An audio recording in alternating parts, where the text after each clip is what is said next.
ஆண்டவராக இயேசு கிறிஸ்துவின் இனிய நாமத்தில் உங்கள் ஒவ்வொருவருக்கும் எங்கள் அன்பின் வாழ்த்துக்கள்.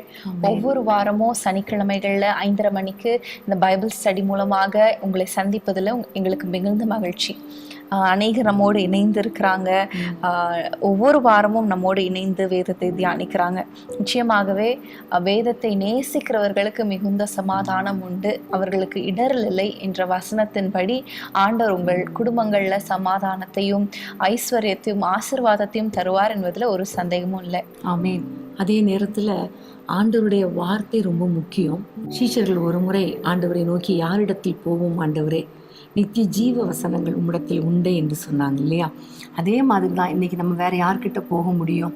உலகத்துல பலவிதமான சமாதானத்தை குலைக்கிற பிரச்சனைகள், மனிதருடைய வார்த்தைகள், நிந்தைகள், அவமானங்கள், இப்படிப்பட்ட காரியங்கள்லாம் வரும் பொழுது நமக்கு ஒரே புகலிடம் ஆண்டவர் தான். அது மாத்திரமல்ல, அவர் ஒரு வார்த்தை சொல்லிட்டா போதும், நமக்குள்ளே ஒரு சந்தோஷம் வந்து விடுகிறது இல்லையா? ஆகவே நம்ம ஆண்டவரிடத்துல சொல்ல போறோம், ஆண்டவரே யாரிடத்தில் போவோம்? உங்களிடத்துல தான் நாங்கள் வருவோம், உங்களுடைய வார்த்தையினால எங்களை தைரியப்படுத்தும், இன்றைக்கு எங்களோடு கூட பேசும் என்று நீங்க சொல்லும் பொழுது கர்த்தர் உங்களை திடப்படுத்துவார், தைரியப்படுத்துவார். ஆமென். இந்த பைபிள் ஸ்டடிக்கு போறதுக்கு முன்பாக நம்ம ஒரு ஜெபத்தை செய்து நம்ம ஆரம்பிக்கலாம். ஸ்தோத்திரம் ஆண்டவரே, இந்த நல்ல வேலைக்காக உமக்கு ஸ்தோத்திரம் அப்பா. ஆண்டவரே, ஒவ்வொரு வாரமும் நாங்கள் ஆண்டவரே உடைய வேதத்தை நாங்கள் தியானிக்கும் பொழுது நீர் எங்களோடு பேசுகிற உடைய கிருபைக்காக ஸ்தோத்திரம் அப்பா. இன்றைக்கும் இந்த சனிக்கிழமை மாலை நேரத்துல உடைய சமூகத்துல நாங்கள் வாஞ்சியோடு நாங்கள் வந்து நிற்கிறோம். ஆவியானவரே, நீர் எங்களோடு பேசும்படியாக நாங்கள் நிற்கிறோம் அப்பா. ஆண்டவரே, நீர் உம்முடைய வேதத்தின் மூலமாக உடைய வேதத்தில் உள்ள அதிசயங்களை, ஆண்டவரே ரகசியங்களை, ஆண்டவரே உட்கருத்துக்களை நீர் எங்களோடு பேசும்படியாக நாங்கள் ஜெபிக்கிறோம். நீர் எங்களோடு வெளிப்படுத்தி அதன் மூலமாக எங்களுக்கு நிறைய காரியங்களை கற்றுத்தர போகிறதற்காக உமக்கு ஸ்தோத்திரம். எங்களை தாழ்த்தி உங்க கையில ஒப்பு கொடுக்கிறோம். எங்களோடு பேசுங்க. நாங்கள் என்ன செய்ய வேண்டும், என்ன செய்யக்கூடாது என்பதை எங்களுக்கு கண்டித்து உணர்த்துவீராக. எங்களை தாழ்த்தி ஒப்பு கொடுக்கிறோம் இயேசுவின் நாமத்தில் பிதாவே, ஆமென். பெரிய மாணவர்களே, இன்றைக்கு நம்ம என்ன தியானிக்க போகிறோம் என்றால், லூக்கா 22ஆம் அதிகாரத்திலிருந்து நம்ம தியானிக்க போகிறோம். அதுல இருந்து ஒரு காரியத்தை நம்ம தியானிக்க போகிறோம். லூக்கா 22ஆம் அதிகாரத்துல நம்ம எல்லாருக்கும் தெரியும், அது ஆண்டவருடைய சிலுவைக்கு முன்பதாக என்னெல்லாம் நடந்தது என்பதை தான் அதுல குறிப்பிடப்பட்டிருக்கும். ஸோ நம்ம அதுல இருந்து நம்ம வாசிக்கலாம். 1ஆம் வசனத்துல இருந்து நம்ம வாசிக்கலாம். பஸ்கா எனப்பட்ட புளிப்பில்லாத அப்ப பண்டிகை சமீபமாயிற்று. அப்பொழுது பிரதான ஆசாரியரும் வேத பாரகரும் அவரை கொலை செய்யும்படி யோசித்து ஜனங்களுக்கு பயப்பட்டபடியினால் எவ்விதமாய் அப்படி செய்யலாம் என்று வகை தேடினார்கள். அப்பொழுது 12 ஒருவனாகிய ஸ்காரியோத் என்னும் மறுபெயர் கொண்ட யூதாசுக்குள் சாத்தான் புகுந்தான். அதாவது ஆண்டவராகிய இயேசு கிறிஸ்துவை எப்படி கொலை செய்வது என்று சொல்லி யூதர்கள் எல்லாம் வகை தேடி கொண்டு இருக்கும் பொழுது ஆண்டவர் கூடவே இருந்த அந்த யூதாஸ் ஸ்காரியோத்துக்குள்ள அந்த சாத்தான் புகுந்தான் என்று நம்ம பார்க்கிறோம். வேதத்துல கூட நம்ம பார்க்கிறோம், சாத்தான் எவர்களை விழுங்கலாம் என்று வகை தேடி சுற்றி திரிகிறான். அப்படிதான் இதுலயும் நம்ம பார்க்கிறோம். பிரதான ஆசாரியர், வேத பாரகர், அப்புறம் யூத ஜனங்கள் எல்லாரும் ஆண்டவரை எப்படி கொலை செய்யலாம் என்று சொல்லி வகை தேடி கொண்டிருந்தாங்க. அப்பொழுது சாத்தான் வந்து யூதாஸ் காரியத்துக்குள்ளாக நுழைகிறத நம்ம பார்க்கிறோம். யூதாசுக்குள் சாத்தான் புகுந்தான் அப்படிங்கிற ஒரு வேர்டு வருது. இது முதல் வசனத்தை பார்க்கும் பொழுது ரொம்ப ஆச்சரியமா இருக்கிறது. பஸ்கா என்னப்பட்ட புளிப்பில்லா அப்ப பண்டிகை சமீபமாயிற்று. சீஷர்கள் எல்லாரும் ஆண்டவரோடு கூட இணைந்து இந்த ஒரு பண்டிகை கொண்டாடுகிற ஒரு நேரம், அதுவும் புளிப்பில்லா அப்ப பண்டிகை. புளிப்பு அப்படின்னு சொல்லும் பொழுதே வேதத்தில் எபேசியர்ல சொல்லப்பட்டிருக்கிறது, துர்க்குணம், பொல்லாப்பு என்கிற புளிப்புள்ள அப்பத்தோட அல்ல, உண்மை, நல்ல ஒரு குணங்கள், அப்படிப்பட்ட பரிசுத்தமான புளிப்பில்லா அப்பத்தோட பண்டிகை கொண்டாடணும்னு சொல்லப்பட்டிருக்கிறது. ஸோ புளிப்பு அப்படின்னா மாவு புளிப்புன்னு நினைக்கக்கூடாது, குணங்கள்ல இருக்கிற தேவையில்லாத சுபாவங்கள். அப்போ ஆண்டவர் வந்து சீஷர்களை பரிசுத்தப்படுத்தி நல்லா அப்படியே அவர்களுக்கு நிறைய டீச்சிங் கொடுத்து அப்படியே கர்த்தர் கொண்டு வரும் பொழுது அழகாக அவர்களை கொண்டு வந்து அந்த புளிப்பில்லா அப்ப பண்டிகை கொண்டாடுகிற அந்த சமயத்துல யூதாசுக்குள்ள ஒரு சாத்தான் புகுந்து விட்டான் என்று நம்ம பார்க்கிறோம். ஸோ நிறைய நேரங்கள்ல நம்ம ஆண்டவருக்காக வாழணும், பரிசுத்தமா வாழணும், எப்படியாவது கர்த்தருக்காக ஒரு வைராக்கியமா வாழணும் நம்ம நினைக்கும் போதுதான் அநேக நேரங்கள்ல சாத்தான் உள்ளே புகுந்து விடுகிறார். ஸோ ரொம்ப ஜாக்கிரதையா இருக்கணும். அநேகர் சொல்றத நான் கேட்டிருக்கிறேன், என்னைக்கு நான் ரொம்ப ஜெபிக்கிறனோ அன்னைக்குதான் எனக்குள்ளே சாத்தான் வந்துடுறான். என்னைக்கு நான் கோபப்படக்கூடாதுன்னு நினைக்கிறேனோ அன்னைக்குதான் சாத்தான் கோபத்தை உண்டாக்குறான். அது கேட்டிருக்கேன்னு நினைக்கிறேன். நம்ம வாழ்க்கையில கூட சில சமயங்கள்ல அப்படிதான். நம்ம அதை உண்மையிலே அதை மறுக்க முடியாத ஒரு உண்மை. ஸோ எந்தெந்த நேரத்துலலாம் நம்ம பரிசுத்தமா வாழணும், கத்தருக்காக வாழணும், பண்டிகை கொண்டாடணும், நல்லா சந்தோஷமா இருக்கணும், கத்தருக்குள்ள இருக்கணும் அப்படி நினைக்கிறோமோ அப்பொழுதெல்லாம் சாத்தான் உள்ள நுழைவதற்கு வாய்ப்புகள் இருக்கிறது. நம்ம கூட ஆண்டவருக்குள்ள நம்ம தீர்மானங்களை எடுக்கும் பொழுது அந்த தீர்மானத்தை நிறைவேற்ற விடாதபடிக்கு தான் சந்தர்ப்பங்கள், சூழ்நிலைகள் எல்லாமே நம்மளுக்கு வந்து சோதனையா அமையும். இன்னைக்கு நம்ம வந்துட்டு தேவையில்லாத வார்த்தைகள் பேசக்கூடாது அப்படின்னு, கோபப்படக்கூடாது அப்படின்னு நம்ம தீர்மானம் எடுத்தோம்னா அன்றைக்கு தான் ரொம்ப கோபப்படுத்துற மாதிரி சூழ்நிலைகள் வரும். அந்த மாதிரி நான் நிறைய ஃபேஸ் பண்ணியிருக்கேன். ஏதாவது நினைக்கும் போது தூக்கம் அன்னைக்கு தான் நல்லா வரும். உபவாசம் பண்ணணும்னு நினைக்கிறப்போ அப்போதான் சாப்பிடணும்னு பசியே வரும். அந்த மாதிரி. ஏன்னா இதெல்லாம் சாத்தானுடைய கிரியைகள். சிம்பிள் காரியம்தான். ஆனால் உள்ள நுழைஞ்சிட்டான்னா நம்ம ஆண்டவருக்கு இடம் கொடுக்காம போயிடுவோங்கிறதுக்காக அவன் இப்படி நம்மளை அப்படியே நம்ம டைவர்ட் பண்ணுறதை நம்ம பார்க்கிறோம். ஸோ இன்றைக்கு சாத்தான் புகுந்தான், யூதாஸுக்குள்ள சாத்தான் புகுந்தான் என்றதை வைத்து நம்ம தியானிக்க போகிறோம். அதாவது யூதாஸ் என்கிறவர் வந்து ஒரு ஆண்டவரை அறியாத ஒரு நபர் கிடையாது, ஆண்டவருக்கு விரோதமான ஒரு நபர் கிடையாது. ஆண்டவரோடு இருந்த, ஆண்டவரோட பழகின, ஆண்டவரோட நடந்த, அதுவும் அவருடைய சீஷன், அவருடைய கூட இருந்த உடன் ஊழியர் மாதிரி. அதுலேயும் பார்த்தா அவர் வந்து பணப்பையே கையில் தூக்கிட்டு போனவர். ஸோ ஜீசஸுடைய ட்ரெஷரரே இவர் தான். அப்போ எவ்வளோ க்ளோஸாக இருந்திருப்பாரு. அந்த சூழ்நிலையிலும் அவ்வளோ ஒரு முக்கியமான ஒரு நபர், அவர்கிடத்துலையும் ஒரு வேலை ஒரு விசுவாசி, ஆண்டவரிடத்துல விசுவாசம் வைத்த ஒரு நபருக்குள்ள சாத்தான் புகுந்து இப்படிப்பட்ட காரியங்களை செய்தான் என்றால் ஓகே அப்படின்னு நம்ம எடுத்துக்கொள்ளலாம். ஆனால் ஆண்டவரோடே இருந்து ஆண்டவரோடவே நம்ம வாழ்ந்த ஒரு யூதாஸுக்குள்ள, ஒரு நபருக்குள்ள சாத்தான் உட்புக முடியுமானால் நம்ம இடத்துலையும் சாத்தான் புகுற அவர் ரொம்ப அதிகமாக வகை தேடிக்கொண்டே இருப்பான். ஸோ அந்த சாத்தான் எந்தெந்த விதத்தில் உட்புகுகிறான், அதை நம்ம எப்படி நம்ம எதிர்த்து நிற்க போகிறோம், அதை எப்படி நம்ம வந்து டேக்கிள் பண்ணி அதிலிருந்து நம்ம எப்படி ஒரு விக்டரி எடுக்க போகிறோம் என்பதுதான் இன்னைக்கான பைபிள் ஸ்டடி. ஆமென். ஏன்னா டே டு டே லைஃப்பில் ப்ராக்டிக்கலாக பார்க்கும்போது சாத்தானுடைய கிரியைகளை அறிந்து கொள்ளணும், அதை எதிர்த்து நிற்கணும் என்பது மிக மிக முக்கியமான காரியம். ஸோ எப்படி ஆண்டவருடைய பிள்ளைகளுக்குள்ள கிரியை செய்கிறாங்கிறத நம்ம பார்க்கலாம். முதல்ல வேதத்தில் நம்ம பார்க்கும் பொழுது சாத்தான் புகுந்தான் அப்படின்னா ஆதாம் ஏவாள் காலத்தில் அந்த விருட்சத்தின் கனியை புசிக்கக்கூடாது என்று சொல்லி ஆண்டவர் சொல்லும் பொழுது ஏவாளை வஞ்சிக்க அந்த சர்ப்பமானது கிரியை செய்தது என்று நம்ம பார்க்கிறோம். சர்ப்பமானது தந்திரமுள்ளதாய் உள்ள நுழைந்தது பார்க்கிறோம். ஏதேன் தோட்டத்துக்குள்ள நுழைந்து ஏவாளுக்குள்ள நுழைந்ததை நம்ம பார்க்கிறோம். ஸோ சாத்தான் தந்திரம் உள்ளவன். ஸோ நம்ம வாழ்க்கையில் கூட நிறைய தந்திரமாக நமக்கு தெரியாது, ஓகே இது வந்து சாத்தானுடைய கிரியை அப்படின்னு தெரியாது, பார்க்க பளபளப்பாக இருந்திருக்கும் அந்த பழம். நம்ம சண்டே ஸ்கூல்லலாம் பாடுவோம், பளபளப்பாக இருந்தது அந்த பழம். ஸோ அதை பார்த்த உடனே ஏவாளுக்கு வந்து ஆசை வந்துருச்சு அப்படின்லாம் சொல்லி. ஸோ பார்க்கும்போது அதை டக்கு நம்ம பார்க்கும்போது அது ஒரு வேளை அது சாத்தானுடைய கிரியையாய் நிறைய நேரங்களில் தெரியாது. ஆனாலும் அதில் நம்ம ஜாக்கிரதையாக இருக்கணும். இந்த நேரத்தில் நம்ம வந்து ரொம்ப கேர்ஃபுல்லாக பார்க்கணும். ஏன் ஏவாள் இடத்துல உள்ள நுழைந்தான்னு சொல்லும்பொழுது ஏவாள் கொஞ்சம் இடம் கொடுத்துட்டா. ஏன்னா பைபிளில் இருக்கு பிசாசுக்கு இடம் கொடாமல் இருங்கள் என்று சொல்லி. அவன் வந்து ஃபஸ்ட்டு பேசும்போதே அப்பாலைப்போ சாத்தானேன்னு சொல்லியிருக்கலாம். லூக்கா 4ஆம் அதிகாரத்துலேயும் இயேசுவினிடத்துல சாத்தான் வந்தான். ஃபஸ்ட்டு இதே மாதிரி தான் சாப்பாடை வச்சு தான் காண்பித்து ஒரு சோதனை உண்டாக்கினான். எப்படி ஏவாள் இடத்துல இந்த பழத்தை சாப்பிடுன்னு சொன்னானோ அதே மாதிரி ஆண்டவரிடத்துல சொல்லும்போது இந்த கல்லுகளை அப்பமாகும்படி செய்யுங்கன்னு சொல்லும்பொழுது ஆண்டவர் வசனத்தை வைத்து அவனை துரத்திட்டார். இங்கேயும் ஏவாள் என்ன செஞ்சிருக்கலாம், இல்லை ஆண்டவர் எங்களுக்கு இப்படி சொல்லி இருக்கிறார், புசிக்க கூடாதுன்னு சொல்லி இருக்கிறார், நான் புசிக்க மாட்டேன் என்று சொல்லி இருந்தா அவன் ஓடி போயிருப்பான். ஆனால் அவள் வந்து ஆண்டவருடைய வார்த்தையை நம்பலை, ஆண்டவருக்கு கீழ்ப்படியலை, பிசாசோடு உறவாட ஆரம்பித்தாள். அவளுடைய கான்வர்சேஷன் பார்த்தா ரொம்ப நேரம் போயிட்டு இருக்குது. அப்போ உண்மையிலே நிறைய நேரங்களில் பிசாசு நம்மோடு கூட நம்முடைய மூளையில், நம்முடைய எண்ணங்களில் பல விதங்களில் பல எண்ணங்களை விதைப்பான். ஃபஸ்ட்டு கொண்டு வரும்போது சிந்தனையில் தான் வருவான். ஸோ சிந்தனையில் வந்து அதுக்கப்புறம் அது கண்களின் வழியாக வந்து அப்புறம் ஒவ்வொரு அவயவங்களும் அவனுக்கு கீழ்ப்பற்றும். ஸோ சிந்தனையில் வரும் பொழுதே அவனை எதிர்கொள்ள நம்ம வந்து கண்டிப்பாக தைரியம் உடையவர்களா இருக்கணும், ஒரு எண்ணம் உடையவர்களா இருக்கணும்.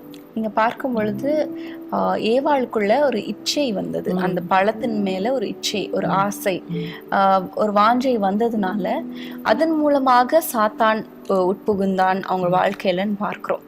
ஸோ இன்றைக்கு கூட நம்ம வாழ்க்கையில நிறைய இச்சைகள், மனிதர்கள் ஒரு பக்கம், சில பழக்க வழக்கங்கள், இப்படி பலவிதமான இச்சைகள்னால அந்த உலக ஆசைகள், ஆடம்பரங்கள் மேல நம்ம ஆசைகளை வைக்கும் பொழுது சாத்தான் உட்புகிற நம்ம வழி வகுக்கிறோம்.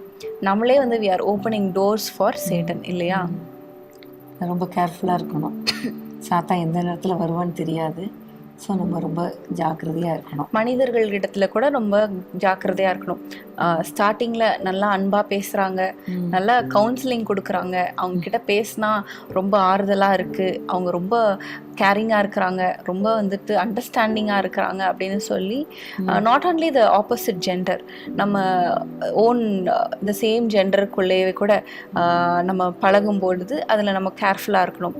இவங்க ஆண்டவரை பற்றி பேசுகிறாங்களா, நம்ம நல்ல ஆலோசனை கொடுக்குறாங்களா, எப்படி தீய ஆலோசனை கொடுக்குறாங்களா என்பதெல்லாம் நம்ம ஜாக்கிரதையாக நம்ம அறிந்து நம்ம செயல்படணும். ஆமாம், கண்டிப்பாக. ஏன்னா இந்த உலகத்தில் நிறைய மனிதர்களை சாத்தான் ஏவி அனுப்புகிறான், தந்திரமாக அனுப்புகிறான். ஸோ ஒரு கட்டத்தில் நல்லா தான் இருக்கும், ஒரு கட்டத்தில் போகும்பொழுது ரொம்ப ஓவராக அவங்க உள்ள புகுந்து பலவிதமான குழப்பங்கள், போராட்டங்கள், குடும்ப பிரச்சனைகளுக்கு அவர்களே காரணமாகி விடுகிறாங்க. ஸோ எப்பொழுதுமே நம்ம வந்து ஆண்டவரிடத்துல ஒரு விழிப்புள்ளவர்களாய், ஆண்டவரே இது நீங்கள் அனுப்புனவங்களா, இந்த ஆலோசனை உங்களிடத்துலேருந்து வருதா அப்படிங்கிறதை கேட்டு ஜெபித்து நம்ம அதை உணர்ந்து கொள்ளணும். ஏவாளுக்குள்ள இடம் கொடுத்ததுக்கு காரணம் முதல்ல வந்து சாத்தான் தந்திரம் உள்ளவன், அடுத்ததாக சாத்தான் வந்து இவளோட பேசி பேசி பேசி பேசியே நிறைய உள்ள வந்து நிறைய காரியங்களை செஞ்சுட்டான். ஆண்டவருடைய வார்த்தைக்கு அவள் கீழ்ப்படுகிறதுக்கு பதிலாக பிசாசோட வார்த்தைக்கு கீழ்ப்படிஞ்சு தன்னை விட்டு கொடுத்துட்டாள் நம்ம பார்த்தோம். இப்போ நம்ம பைபிளில் நம்ம தொடர்ந்து பார்க்கும் பொழுது பிசாசு உட்புகுந்த இன்னொரு மனிதன் யாருன்னு பார்த்தா ஏவாளுடைய சந்ததியிலே வந்த காயின். அப்போ காயினுக்குள்ள உள்ள நுழைவதற்கு காரணம் என்ன? பிசாசு நுழைவதற்கு பொறாமை. பொறாமை நாவி காரணமாக இருந்தது. ஆபேலோட காணிக்கைகளை ஆண்டவர் அங்கீகரித்தார், தன்னுடைய காணிக்கைகளை ஆண்டவர் அங்கீகரிக்கலை என்ற ஒரு கோபத்தினால, அந்த ஒரு பொறாமையினால, அந்த மூர்க்க வெறியினால அவன் கொலை செய்தான். அது அந்த அந்த பொறாமையினால சாத்தான் அவனுக்குள்ளாக நுழைந்து அந்த பாவத்தை செய்யும்படி அவனை தூண்டிவிட்டதாக நம்ம பார்க்கிறோம். பகுதியில் பார்க்கும் பொழுது 2 பேருமே காணிக்கை கொண்டு வந்தாங்க, இல்லைன்னு சொல்லலை. பட் ஆபேலுடைய காணிக்கையை பார்க்கும் பொழுது முதல் தரமானது, பெஸ்ட்டு, அப்புறம் கொழுமையானது, அதாவது ஃபஸ்ட்டு கொழுமையானது, அதாவது பெஸ்ட்டு. அப்போ அவன் வந்து பெஸ்ட்டையும் ஃபஸ்ட்டையும் கொண்டு வந்து கொடுக்குறான். அதனால ஆண்டவர் வந்து அவனை காணிக்கைகளை அங்கீகரிக்கிறார். ஆனால் இவனுடைய காணிக்கையை பார்க்கும் பொழுது சிலவற்றைன்னு இருக்கும், சம்திங் ஏதோ கொடுக்கணுமேனு கொஞ்சம் கொண்டு வந்து கொடுத்ததை நம்ம பார்க்குறோம். இன்றைக்கி கூட நம்முடைய வாழ்க்கையில் நம்ம கையில் இருக்கிறது முக்கியம் கிடையாது, ஆனால் நம்ம கொடுக்கறது எப்படி கொடுக்குறோம்? முதல் தரமானதை கொடுக்குறோமா, பெஸ்ட்டு கொடுக்குறோமா? டைம் கூட பார்க்கும்போது ஃபஸ்ட்டு டைம் ஆண்டவருக்கு கொடுக்கணும். நம்முடைய பெஸ்ட்டு டைம் ஆண்டவருக்கு கொடுக்கும்போது ஆண்டவர் நம்மை ஆசீர்வதிப்பார். அப்படிதான் அவனுடைய நோக்கத்தை புரிந்து கொண்டு காணிக்கையை அங்கீகரித்த உடனே இவனுக்கு பொறாமை வந்தது. உண்மையிலே பொறாமையை நம்ம எப்படி பார்த்தோம்னா முகநாடி மாறுபட்டதுன்னு பைபிளில் இருக்கு. அப்போ நிறைய நேரங்களில் மற்றவர்களை கர்த்தர் ஆசீர்வதிக்கும் பொழுது ஒரு சிலருடைய முகநாடியே மாறி போயிடும். பார்த்துருக்கீங்க, வீடை கட்டிட்டு இருக்காங்கன்னா அவங்க சொல்லுவாங்க, நான் கூட இதை விட பெரிய வீடு கட்டியிருக்கலாம், ஆனால் வேணான்னு தான் இது போதும்னு சின்ன வீடாக கட்டினேம்பாங்க. கார், ஒரு பெரிய கார் யாராவது வாங்கிட்டா சொல்லுவாங்க, நான் கூட இதை விட பெரிய கார் வாங்கியிருப்பேன், ஆனால் இப்போதைக்கு இது போதும்னு விட்டுட்டேம்பாங்க.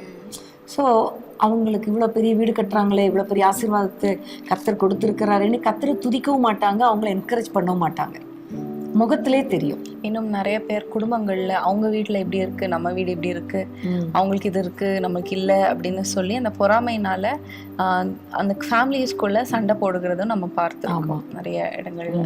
இதெல்லாம் பொறாமை அப்படி வரும்போதே நம்ம புரிந்து கொள்ளணும், பிசாசு உள்ள நுழைகிறான் என்பதை தெரிந்து ஆண்டவரே எனக்கு இந்த எண்ணங்கள் வேண்டான்னு சொல்லி பொறாமை நாவி, எரிச்சல் நாவி என்னை விட்டு எடுத்து போடுங்கன்னு சொல்லி ஜோம் பண்ணிட்டா ஓகே ஆயிரும். ஆனால் அதுக்கு இடம் கொடுத்துட்டா உள்ள பிசாசு நுழைஞ்சி அடுத்தது பார்க்கும்பொழுது கொலை செஞ்சுட்டான். கொலை அப்படிங்கும்போது இன்னைக்கு நம்ம கொலைலாம் செய்ய மாட்டோம், ஆனால் பைபிளில் வசனம் இருக்குது, பட்டய குத்துகள் போல் பேசுகிறவர்களும் உண்டு. சங்கீதத்தில் ஒரு வசனம், நிந்தை இருதயத்தை பிளந்தது. அந்த பேசுற வார்த்தைகள் இருதயத்தை பிளந்துரும், கொலையே செஞ்சிரும். மத்தேயுல கூட சகோதரனை மூடனேன்னு சொல்லுகிறவன் கொலை பாதகத்துக்கு ஆளாகிறான், சமமாகிறது என்று கர்த்தர் சொல்லுகிறார். யாக்கோபுல இந்த நெருப்பு சிறிய அவயமா இருந்தும் ஆயுள் சக்கரத்தையே கொளுத்தி விடுகிறது என்று நம்ம பார்க்கிறோம். அதாவது லைஃபே எடுத்துருது அப்படின்றது தான் மீனிங் இல்லையா? ஆமா, ரொம்ப கேர்ஃபுல்லா இருக்கணும். ஸோ பிசாசுக்கு நம்ம ஆரம்பத்திலேயே இடம் கொடுத்துடக்கூடாது. சின்ன எண்ணங்கள், சில சமயங்கள்ல பெருமை கூட வரலாம், பொறாமை மாதிரி பெருமை கூட வரலாம். நேபுகாத் நேச்சாருக்குள்ள பெருமை வந்துச்சு. பெருமை வந்த உடனே மனுஷனிடத்திலிருந்து அவர் கீழே தள்ளப்பட்டார்னு சொல்லப்பட்டு இருக்கிறது. ஸோ அப்படிப்பட்ட சூழ்நிலைகள் வரும்பொழுது சாத்தானுக்கு இடம் கொடுக்காமல் நம்மளை தாழ்த்தணும். நம்ம தேவனுக்கு முன்பாக தாழ்மைப்படுங்கள் அப்படின்னு ஆண்டவர் சொல்லுகிறார். கர்த்தருக்கு முன்பாக நம்மை தாழ்த்தணும், பொறாமை எரிச்சல் வேண்டான்னு ஜெபம் பண்ணணும். அப்போ சாத்தான் நம்மை விட்டு ஓடி போவான். ஆமென். இப்பொழுது நீங்க பெருமைன்னு சொல்லும் பொழுது சீமோனை குறித்து நம்ம பார்க்கிறோம். அந்த அபிஷேகத்தை அவன் பணத்தினால பெற்றுக்கொள்ளலாம் என்று நினைத்தான்.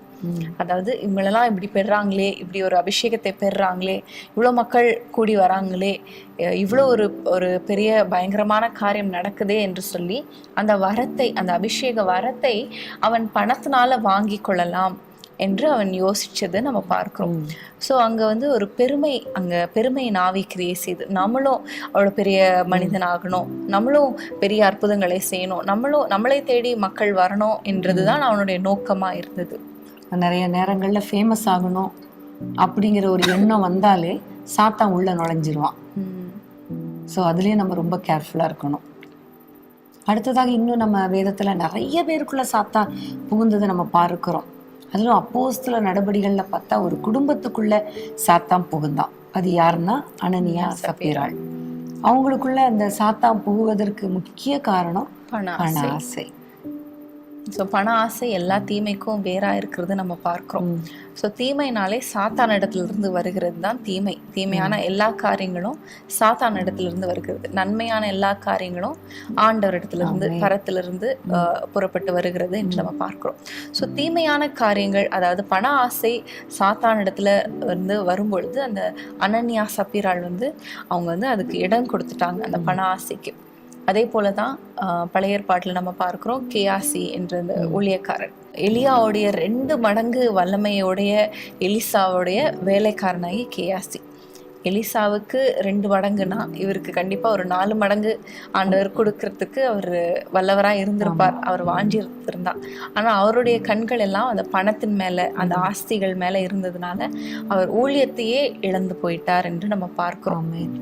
அதே மாதிரிதான் அனனியா சப்பீராளை குறித்து சொல்லும் பொழுது பண ஆசை உள்ள வந்த உடனே அடுத்தது அவங்களுக்குள்ள வந்தது பொய். அப்போ பைபிள்ல பேதுரு சொல்லுகிறாரு அப்போஸ்தலர் நடபடிகள்ல, நீ பரிசுத்த ஆவியானவரிடத்திலே பொய் சொல்வதற்கு சாத்தான் உன் இருதயத்தை நிரப்பினது என்ன? ஸோ பண ஆசை வந்த உடனே அடுத்தது அப்படியே சாத்தான் உள்ள நுழைஞ்சு பொய் சொல்றதுக்கு வைக்கிறான். முடிவு பார்க்கும்போது அவங்க லைஃபே போயிடுச்சு. அப்பவே உண்மை சொல்லியிருந்தா, ஆமா வித்தோம், கொஞ்சம் எங்களுக்கு எடுத்து வச்சிருக்கிறோம் எங்களுடைய லைஃபுக்குன்னு சொல்லியிருந்தா யாரும் ஒன்றும் கேட்க போறதில்லை. ஏன்னா அது அவங்களுடைய பணம். ஆனா உண்மை சொல்லாம பொய் சொல்லி பரிசுத்தாவியானிடத்துல மறைத்ததுனால, சாத்தான் உட்புகுந்ததுனால கடைசியில டோட்டலா அவங்களுடைய லைஃபும் போச்சு, சொன்ன மாதிரி ஊழியமும் போச்சு. ஆமா. ஸோ இன்னைக்கு நம்ம தியானித்த எல்லாத்துலேயுமே ஒரு காரியம் காமனாக இருந்தது. ஏவாளை குறித்து பார்க்கும் பொழுது அவங்களும் பிசாசுக்கு இடம் கொடுத்தாங்க. அந்த இச்சையின் ஆவி அவங்க கூட கிரியை செய்ய அவங்க இடம் கொடுத்தாங்க. காயின் பொறாமையாக அவர் இடம் கொடுத்தார். அனனியா சப்பீராள் பண ஆசைக்கு இடம் கொடுத்தாங்க. சீமோன் பெருமைக்கு இடம் கொடுத்தாங்க. ஸோ நம்ம கையில தான் இருக்கு சாத்தானுக்கு நம்ம இடம் கொடுக்கறதும் இடம் கொடுக்காததும். அவங்க நம்ம ஐடென்டிஃபை பண்ணணும் இல்லையா? முதலாவது நம்ம ஐடென்டிஃபை பண்ணணும், இது சாத்தானுடைய கிரியை, இது சாத்தான் இடத்திலிருந்து வருகிறது, இது ஆண்டவரிடத்திலிருந்து வரல. இந்த எண்ணங்கள், இந்த ஆசைகள் இதெல்லாம் ஆண்டவருக்கு அடுத்த காரியங்களா இருக்கிறதா? இது பக்தி விருத்தியை உண்டாக்குகிற காரியங்களா இருக்கிறதா? இல்லை பக்தியை குலைக்கிற காரியங்களா இருக்கிறதா? அந்த அபிஷேகத்தை இழந்து போக பண்ணுகிற காரியமா இருக்கிறதா என்று சொல்லி ஒவ்வொரு நேரமும் நம்ம வந்து ஐடென்டிஃபை பண்ண நம்ம வந்து ஆவியானவருக்கு ஒப்பு கொடுக்க வேண்டும். ஆமாம், ஆவியானவருக்கு இடம் கொடுக்கணும், பிசாசுக்கு இடம் கொடுக்க. எபேசியர் 4:27 அந்த வசனத்தை நம்ம அழகா வாசிக்கலாம். பிசாசுக்கு இடம் கொடாமலும் இருங்கள். இன்னொரு வசனம் பார்க்கிறோம், பிசாசுக்கு எதிர்த்து நில்லுங்கள், அப்பொழுது அவன் உங்களை விட்டு ஓடி போவான் என்று நம்ம பார்க்கிறோம். ஆமா. ஸோ நம்ம வந்து ஒவ்வொரு நாளும் ஆண்டவரிடத்துல சொல்லணும், ஆண்டவரே நான் நிச்சயமா பிசாசுக்கு நான் என்ன செய்ய மாட்டேன், இடம் கொடுக்க மாட்டேன் என்று நம்ம தீர்மானம். இப்போ பிரியமானவர்களே, இன்றைக்கும் சாத்தான் உட்புகுந்தான் என்ற அந்த ஒரு வரியை வைத்து வேதத்திலிருந்து நம்ம வேதத்தை தியானித்து கொண்டிருக்கிறோம். சாத்தான் வந்து யூதாஸ் காரியத்துக்குள்ள பஸ்கா பண்டிகையின் அந்த நாட்கள்ல உட்புகுந்தான் என்று நம்ம வாசித்தோம். அதே போல யார் யார் வாழ்க்கையிலலாம் வேதாகமத்துல நம்ம சாத்தான் உட்புகுந்து அவனுடைய காரியத்தை கிரியை நடப்பித்தான் என்று நம்ம பார்த்தோம். அதே மாதிரி எந்த சூழ்நிலையில எந்த ஒரு குணத்தினால அந்த சாத்தான் உள்ள நுழையிறான் அப்படிங்கிறதையும் பார்க்கும் பொழுது நம்ம வந்து ஏவாள் வந்து பிசாசுக்கு இடம் கொடுத்துட்டா, அப்புறம் காயின் வந்து பொறாமைக்கு இடம் கொடுத்துட்டா, இந்த மாதிரி நம்ம பார்த்தோம்ல. இப்போ இது சொல்லும்போது இன்னொரு காரியமே எனக்கு ஞாபகத்தில் வருது. மத்தேயு 13ஆம் அதிகாரத்தில் ஒரு அருமையான வசனம், மத்தேயு 13:25. மனுஷர் நித்திரை பண்ணுகையில் அவனுடைய சத்ரு வந்து கோதுமைக்குள் களைகளை விதைத்து விட்டு போகினான். மனுஷர் நித்திரை பண்ணும்போது சாத்தான் வந்து உள்ள நுழைஞ்சி தேவையில்லாத களைகளை உள்ளத்துக்குள்ள விதைத்து விட்டு போகிறார் என்பதுதான் இதோடைய அர்த்தம். உண்மையிலே நிறைய பேர் பார்த்தா ஒரு வேலையும் செய்யாம தூங்கிட்டே இருப்பாங்க. தூங்கி எழும்பி அப்புறம் அதுக்கப்புறம் பார்த்தா அவங்களுக்கு தேவையில்லாத பேச்சு பேசி, தேவையில்லாத சண்டை இழுத்து, ஒரு வேலையும் செய்யாம, பணம் இல்லை அதனால கோவப்பட்டு, இப்படி நிறைய பிரச்சனைகள் குடும்பத்துக்குள்ள வருகிறத நம்ம பார்க்கிறோம். ஜெபிக்க வேண்டிய நேரத்துல நம்ம தூங்கிட்டா அப்பவும் சாத்தான் உள்ள நுழைகிறான். இது நமக்கு நல்ல அடையாளம். பேதுருவை பார்த்து ஆண்டவர் 1 மணி நேரமாவது விழித்திருந்து ஜெபி என்று கூட்டிட்டு போன பொழுது அவன் தூங்கிட்டான். அப்ப ஆண்டவர் எவ்வளவோ சொல்லி பார்க்கிறார், மாம்சம் பலவீனம் உள்ளதுதான், ஆவி உற்சாகம் உள்ளது, எழும்புப்பா, எனக்கு ரொம்ப துக்கம் இருக்கு, அதனால நீ தூங்காத, ஜெபம் பண்ணுன்னு சொல்றாரு. ஆனா அவன் தூங்கிட்டான். அதன் விளைவாகத்தான் அவனுக்குள்ள சாத்தான் புகுந்து அவன் வந்து அந்த வேலைக்காரனை கத்தியை வச்சு வெட்டுனா, அப்புறம் ஆண்டவரை விட்டு ஒரு டிஸ்டன்ஸ் கீப் அப் பண்ணா, தூரமா போனா, அப்புறம் அவிசுவாசிகளோட ஐக்கியமாகி மறுதளிச்சிட்டான். ஸோ இந்த மாதிரி காரியங்கள்லாம் வருவதற்கு காரணம் இந்த சாத்தானுக்கு அவன் இடம் கொடுத்துட்டான். எப்படி இடம் கொடுத்துட்டான்னா தூங்கிட்டான். ஸோ நிறைய நேரங்கள்ல ஜெபிக்க வேண்டிய நேரத்துல நம்ம தூங்குறோமா? ஒன்றை புரிந்து கொள்ளுங்க, சத்துரு உள்ள வந்து களைகளை விதைச்சிட்டு போயிடுவான். களைகள் வந்தாச்சுன்னா நமக்குள்ள நல்ல தாட் வராது, நல்ல எண்ணங்கள் வராது. ஸோ ஜெபிக்க வேண்டிய நேரத்தில் தூங்குறதும், வேலை செய்ய வேண்டிய நேரத்தில் தூங்குறதும் சாத்தானுக்கு நம்ம இடம் கொடுக்கறதா மாறிடுறோம். So idle mind is devil's workshop அப்படின்னு கூட நம்ம கேள்விப்படுகிறோம். முன்பு சொன்னது போல அந்த நித்திரை என்பது தூக்கத்துக்கு மாத்திரம் அடையாளம் அல்ல, ஆவிக்குரிய மரணத்துக்கு கூட அடையாளமாய் நம்ம பார்க்கிறோம். ஆவிக்குரிய வாழ்க்கையில அனலும் இல்லாம குளிரும் இல்லாம வெதுவெதுப்பா இருக்கிறது, இல்ல ஆவிக்குரிய அந்த அபிஷேகத்தை இழந்து போய் அப்படியே சோர்ந்து போய் பின்வாங்கின நிலைமைக்கும் இது குறிக்கிறதா இருக்கிறது. ஆவியானவருடைய அபிஷேகம் நமக்குள்ள கொழுந்து விட்டு எரிந்து கொண்டிருக்கும் பொழுது நம்ம எல்லாருக்குமே தெரியும், ஒரு இடத்துல வந்து அக்கினி ஜுவாலித்து எரிங்கிறது என்றால் அது பக்கத்துல எந்த ஒரு பூச்சோ ஒரு மிருகமோ வராது. மிருகங்களை கூட விரட்டுறதுக்கு அந்த தீப்பந்தங்களை வைத்துதான் விரட்டி அடிப்பாங்க நம்ம பார்க்கிறோம், நம்மளுக்கு தெரியும். சோ அந்த சாத்தானுடைய கிரியைகள், துஷ்ட காரியங்கள் எதுவும் வராம இருக்கிறதுக்கு அந்த அக்கினி அபிஷேகம் ரொம்ப இம்பார்ட்டன்ட். அந்த அபிஷேகத்தை நம்ம அவித்து போடும் பொழுது ஈஸியாக சாத்தான், துஷ்ட காரியங்கள், தேவையில்லாத சிந்தனைகள், தேவையில்லாத கேரக்டரிஸ்டிக்ஸ் நமக்குள்ள டெவலப் ஆகும். ஆவியானவர் நம்ம இடத்துல இருக்கும் பொழுது அவர் எல்லாவற்றையும் கண்டித்து உணர்த்துவார். அவர் இல்லாத போது யார் அங்க கண்டித்து உணர்த்து இருக்கிறாங்க இல்லையா? எப்பவுமே ஒரு கண்ட்ரோல்டு என்வாயர்மெண்ட்ல எல்லாமே பர்ஃபெக்டா இருக்கும் என்பது நம்ம எல்லாருக்கும் தெரியும். ஸோ ஆவியானவர் நம்மளை கண்ட்ரோல் பண்ணி அவர் நம்மளை நடத்துகிறவர். ஆவியானவர் இல்லாத போது ஒரு அன்கண்ட்ரோல்டு லைஃபை லீட் பண்றதுக்கு சாத்தானுக்கு இடம் கொடுத்து விடுகிறோம். இப்போ நம்ம வந்து அடுத்ததான் நம்ம பார்க்க போற காரியம் என்னன்னா, யூதாசுக்குள்ள அந்த 22ஆம் அதிகாரத்துல சாத்தான் புகுந்தான் இருக்கு.